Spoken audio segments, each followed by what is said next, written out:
Next మనం నేర్చుకోబోయేది upper cut.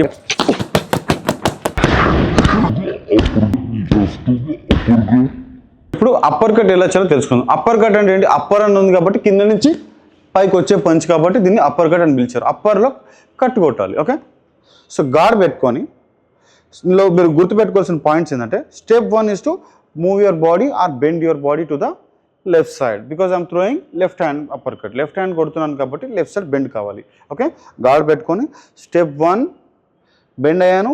Step 2 is open my hand. Okay, hand open చేయాలి. Step 3 is punch. Okay, again gourd.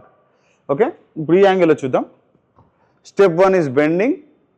Step 2 is open my hand. Hand open చేసేటప్పుడు మీరు చేయకుండా mistakes ఏంటంటే ఇట్లా open చేయొద్దు hand. చూడండి, చాలామంది ఏం చేస్తారంటే ఇట్లా కొడతారు. అట్లా కాదు అప్పర్ కట్, అలా చేయకూడదు. గార్డ్ పెట్టుకొని బెండ్ అయ్యి ఓపెన్ చేయాలి. ఇట్లా it's close to ribs, it's not behind the ribs. Ribs కెమికల్కి లేదు, రిబ్కి క్లోజ్గా ఉంది. ఇక్కడ నుంచి పంచ్ చేయాలి. పంచ్ చేసేటప్పుడు మీరు ఇంకో పాయింట్ యాడ్ చేయాల్సింది ఏంటంటే హిప్ మూమెంట్. హిప్ మూమెంట్ అనేది ఉండాలి ఇందులో. ఓకే, చూడండి ఇప్పుడు ఇలా ఉంది కదా, bend open lift. Okay, upper cut కొట్టేటప్పుడు హిప్ మూమెంట్ ఎందుకు యూజ్ చేస్తాం? మీరు జాబ్ తీసుకోండి, ఆర్ రైట్ తీసుకోండి, ఆర్ హుక్ తీసుకోండి. హుక్లో కూడా మీకు తెలియకుండానే హిప్ మూమెంట్ అనేది ఇన్వాల్వ్ అయి ఉంటుంది. సో హిప్ మూమెంట్ కోసమే జనరల్గా బాక్సర్స్ రొటేట్ చేస్తారు, ఆర్ హీ లిఫ్ట్ వల్ల కూడా హిప్ మూమెంట్ అనేది ఉంటుంది. హిప్ నుంచే చూడండి, మీకు పంచ్ నాకౌట్ పంచెస్ మీరు కావాలనుకుంటే మీరు చేత్తో కొడితే అయిపోదు. మీ లెగ్, మీ హిప్, మీ షోల్డర్, మీ బ్యాక్, మీ హ్యాండ్ అన్నీ కలిసి తగిలితేనే అది నాకౌట్ పంచ్ అవుతుంది. సో దీనికోసం మీరు హిప్ మూమెంట్ అనేది కూడా బాగా అలవాటు చేసుకోవాలి. అప్పర్ కట్స్ ఎస్పెషల్లీ చూడండి, అప్పర్ కట్స్లో బెండ్ ఓపెన్ లిఫ్ట్. ఇందులో కూడా ఒక కీ పాయింట్ ఏంటంటే హ్యాండ్ పంచ్ చేసేటప్పుడు ఇట్లా ఓపెన్ చేసి ఇట్లా పైకి వెళ్ళిపోకూడదు. ఓకే, పైకి వెళ్ళిపోతే కొన్నిసార్లు మన ఫేస్కి మన పంచి తగిలే ఛాన్స్ ఉంటుంది. ఆర్ పైకి ఇలా వెళ్ళిపోయినప్పుడు అపోనెంట్కి చాలా ఎక్స్పోజ్ అయిపోతాం మనం. ఈ రిబ్స్ అన్నీ కూడా ఎక్స్పోజ్ అయిపోతాయి అండ్ మన ఫేస్ కూడా చాలా వరకు ఎక్స్పోజింగ్గా ఉంటుంది. సో అప్పర్ కట్ చేసేటప్పుడు మీరు చాలా జాగ్రత్తగా ఉండాలి. ఎట్లా అంటే బెండ్ ఓపెన్, ఎట్లా ఓపెన్ వెనకలకి కాదు, bend close to ribs open and then use your hip movement and punch. Use your hip movement and punch and guard. Punch ఎక్కడి వరకు చేయాలి?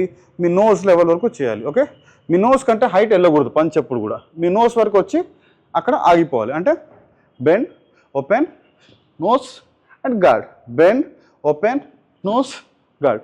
ఇందులో కూడా 3 స్టెప్స్ ఉంటాయి. ఇది ఫస్ట్ స్టెప్ 1 చూడండి, bend open punch guard. Second step bend punch open punch అనేది ఒకటే స్టెప్ అప్పుడు. Okay, bend punch. Third step వచ్చినప్పుడు ఇలా చేయాలి, బెండ్ ఓపెన్ పంచ్ అనేది ఒకటే స్టెప్లో మీరు చేయడం ప్రాక్టీస్ చేయాలి. అంటే మీరు బేసిక్స్ ఎప్పుడైతే బాగా చేస్తారో step 1, step 2, step 3, then will get the best step. Okay, మీకు ఫైనల్ స్టెప్ అనేది అప్పుడు వస్తుంది. అంతేగాని మీరు తొందరపడి సరే ఈజీగానే ఉంది కదా అని చెప్పి స్టెప్ 3కి వెళ్ళిపోయారు అనుకోండి, ఫస్ట్ 2 స్టెప్స్ మీరు కరెక్ట్గా నేర్చుకోలేరు. సో అప్పుడు మీ మూమెంట్ అనేది క్లియర్గా ఉండదు, కొంచెం గజిబిజిగా ఉంటుంది. ఓకే, అది ప్రొఫెషనల్స్కి అర్థమవుతుంది.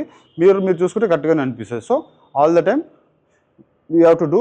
అంటే మిర్రర్ ముంగర చూసుకొని స్టెప్ బై స్టెప్ అది కరెక్ట్ వస్తుందా, పైకి వెళ్ళిపోతుందా, హ్యాండ్ కరెక్ట్ ఉందా అని చెక్ చేసుకోవాలి. ఓకే, చూడండి, bend open punch, not nose కంటే పైకి వెళ్ళొద్దు. ఓకే, ఇక్కడ దాకా.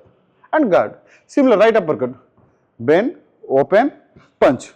అన్నిట్లో కూడా hip movement very important. Okay, bend open punch guard, bend open